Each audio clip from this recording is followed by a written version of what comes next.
Welcome back to the Solo to Entrepreneur Show with me, Lorraine Chai.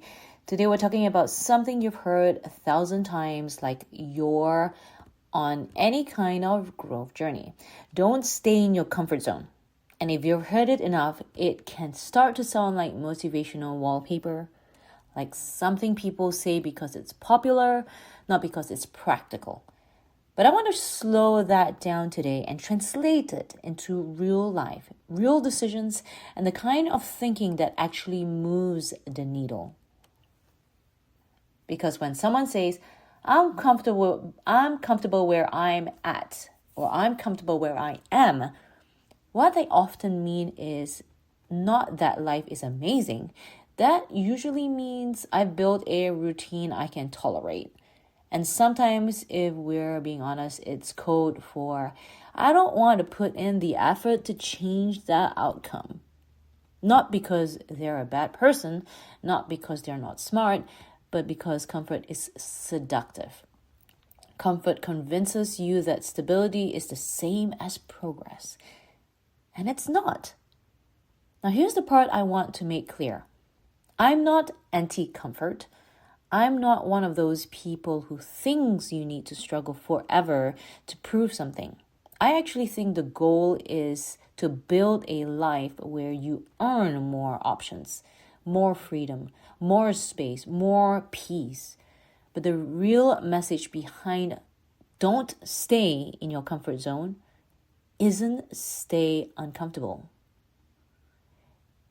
It's this. Keep expanding your capacity so your life upgrades becomes normal. What it means by consistently improve to find your new comfort zone, which means you're elevating, you're raising your standards for each comfort zone. That's the lens I use. We all have levels of comfort. Comfort can look like a better car, it can look like a safer neighborhood, it can look like a bed that actually helps you sleep. It can look like not taking the cheapest flight with 3 stopovers and arriving exhausted, and instead paying for convenience when it actually matters. Comfort can be time, comfort can be space, comfort can be support. And what I've learned is growth is not about rejecting comfort. Growth is about earning new comfort zones. So when I talked about pivoting, I'm not just talking about changing businesses or changing countries. I'm talking about the constant progress of becoming the person who can handle the next level. The person who can hold more responsibility without collapsing. The person who can manage more money without making emotional decisions. The person who can lead better, sell better, communicate better, and execute even when life is chaotic. If you think about it, we all start life dependent on someone else. Parents, caretakers, family.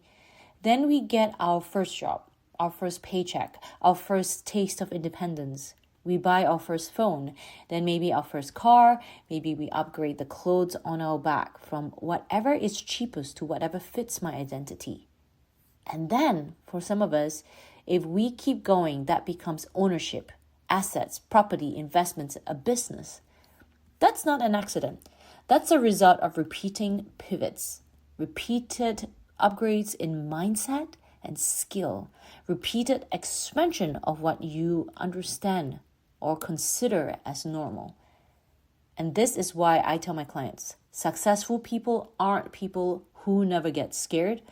Successful people are people who keep moving vertically while they're scared. They keep upgrading what they tolerate. They keep raising their standards. They keep changing their environment. They keep challenging their own excuses. They don't wait for confidence. They build it through execution. Now, I want to bring in something I've seen over and over and again from high-level rooms and high-level conversations. I've interviewed people like Adam Coffey. You can listen to our podcast episodes, a couple of podcast episodes ago. I think it was episode 98. And I've also met operators like Jim Keyes, Jack Cohen. Jim Keyes, who helped Blockbuster and 7-Eleven. Jack Cohen, who founded Hungry Jack's from Burger King. And I've learned from my coaches such as JC Fox. One of the most interesting contradictions I've heard is this. There are absolutely times where you should pay for convenience, and there are also times where you should be aggressively frugal, even if you can afford not to be. Adam shared a story that stuck with me. He went to his billionaire friend's home, not just one, a couple.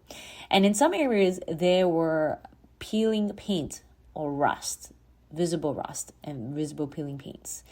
That can shock people because they think wealth always looks like luxury everywhere, always, all the time, right? But wealth is often just priorities. And I've heard the same thing in different forms.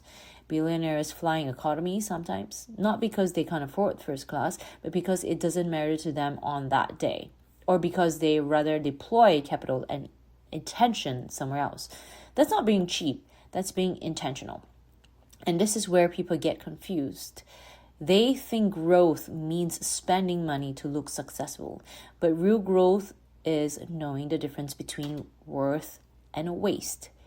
It's knowing when to invest, when to hold, when to move fast, when to be patient. It's understanding that comfort is a tool, not a trophy. So let me make it personal. Let me make this personal. I'm still relatively new in the US, and people ask me, do you regret the move? My answer is simply no. Do I miss aspects of Australia? Of course. Do I miss aspects of Malaysia? Sure. In Australia, I pivoted many times to earn a certain comfort level. I built relationships, rhythm, familiarity, and results. But the USA is a different part of my journey. The comfort level isn't identical because the environment is different, the rules are different, the ecosystem is different. But I didn't come here to preserve the old comfort. I came here to build a bigger future. Same with Malaysia.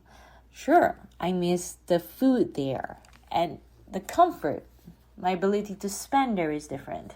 My state of living is different too. But again, I see a bigger future. Here's the best part. I'm in control. If being frugal for a season lets me redirect my energy and funds into the right pivot, I'll do it. If investing in myself is the move because there's a skill gap I need to close, I'll do it. If I need to simplify my life so my business can scale cleaner, I'll do it. If I need to say no to distractions so I can build something that lasts, I'll do it. Because that's what pivoting really is. Choosing the short-term discomfort that buys long-term freedom. Choosing the short-term discomfort struggles to buy the long-term freedom. Choosing to sacrifice things in order to buy the long-term freedom. Now, I want you to make this useful, not just personal. So let's turn it into a simple framework you can apply immediately. When you hear don't stay in your comfort zone, ask yourself these 3 questions. First, what comfort am I protecting? Is it comfort in time, where you're avoiding a new schedule? Comfort in ego, where you're avoiding being a beginner again? Comfort in identity, where you're trying to stay the version of you that other people already understand? Comfort in routine, where you do the same thing because it feels safe. Second, what is that comfort costing me or costing you?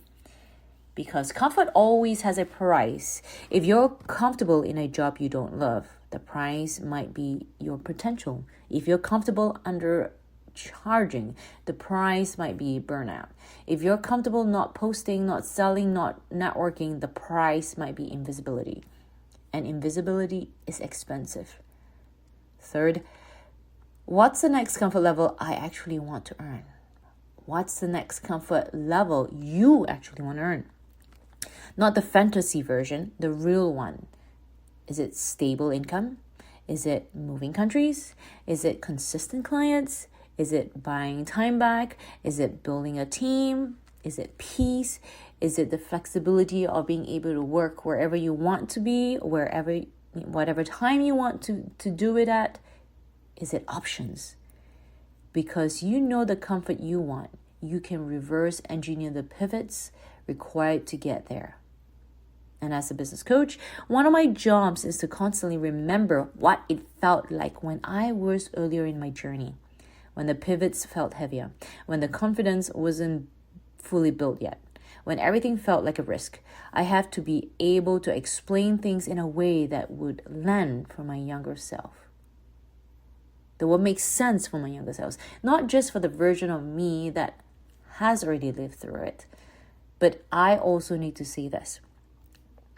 If you want a higher level of comfort, you can't keep negotiating with your excuses. You can't keep saying you want more while choosing the habits of less. You can't want a different life and keep protecting the same routine. So here's the reframe. I want you to take from this episode, don't just leave your comfort zone. Upgrade it, raise it, expand it, build a new normal. Your next pivot isn't meant to punish you. It's meant to position you. And the reason you feel resistance is not always because it's wrong. Because sometimes you feel resistant because it's new. And the new demands a newer version of you. And I'll leave you with this final thought. The difference between people who stay stuck and people who grow is not talent. It's not background. It's not luck. It's often one thing. They keep moving. They keep pivoting. They keep making the small decisions that compound. They keep choosing intention over comfort when comfort is no longer serving the life that they say they want. This is the Solo to Entrepreneur Show with me, Lorraine Chai. And if you're in a season where your comfort is being challenged, good. That might be the clearest signal you're standing at the edge of your next level. Keep going. If you find this inspiring, and if you want to follow on through with more episodes, please like, subscribe, and share this with whoever you know would benefit from this. Until next time, I'll see you in the next episode.